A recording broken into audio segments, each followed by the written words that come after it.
Isang bata at papausbong na di-kalibring naging kampiyon na humawak ng WBC Bantamweight title sa kasagsagan ng 2019, 20 at 21 na mamayagpag itong pinagmamalaki ng bansang France na si Nordine Oubaali, ang kaliwiting kampiyon na nagbigay ng kaisa-isang talo kay Takuma Inoue na ngayon may hawak ng WBE Bantamweight title. Pero nang maitapat ito kay Nonito the Filipino Flash Donaire, hindi kinaya ni Nordine Oubaali ang lakas ng challenger na dating kampiyon na kababayan nating si the Filipino Flash Nonito Donaire. Balikan natin ang ilan sa mga highlights ng kanilang naging laban.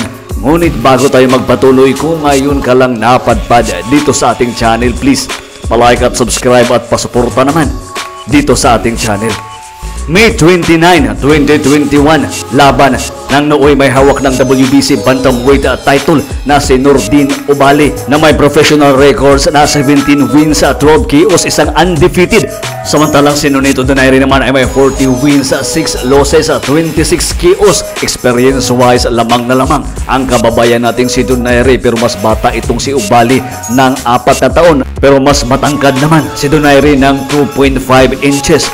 Dito sa nasabing kampiyon, balikan natin ang ilan sa mga highlights ng kanilang naging laban. Dito sa round 1, mapapansin natin na talagang nagdudumi na agad itong kampiyon na si Oubaali. Iniisip ni Oubaali na kaya niyang dominahin ang Pinoy na si Donaire. Dito sa round 2, mapapansin natin na maganda din naman yung mga galawan ni Oubaali. Mabilis at saka malakas itong si Oubaali. Pero kung mapapansin din natin is talagang napakasulit ng mga pinapatama ng kababayan nating si Donaire. Dito sa round 2, maganda na yung naging aksyon na ng kanilang sagupaan. Pagdating ng round 3, napakalakas ng kumpiyansa ni Oubaali na mas magaling siya sa mga galawan dito sa ating kababayan si Nonito Donaire.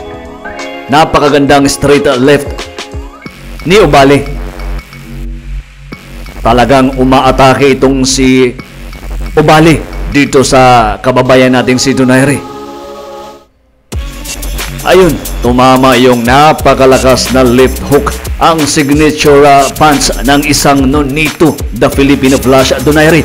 Bumagsak po ang kampiyon na si Oubaali dito sa round 3 ng kanilang laban.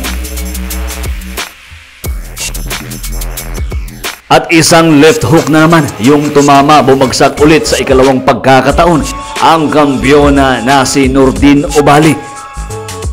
Talagang hindi pa kumukupas dito yung lakas ng isang Nonito Donaire. Bagsak po ang kampiyon na si Nordine Oubaali, pero nasave by the bell pa ito. At dito sa round 4, tumama po yung napakalakas na left uppercut ni the Filipino Flash Nonito Donaire at bumagsak ang kampiyon na si Oubaali sa ikatlong pagkakataon ng kanilang naging laban. At dito is hindi na nakarecover pa para ipagpatuloy ni Oubaali ang nasabing laban. Panalo ang kababayan nating si the Filipino Flash via 4th round knockout at dito niya nakuha ang WBC Bantamweight title last May 29, 2021. Hanggang dito lang muna ang atin ng Sports Feast PH. Sa di pa nakapag-like at subscribe sa ating channel, please pasuportahan naman. Hanggang sa muli, maraming salamat po.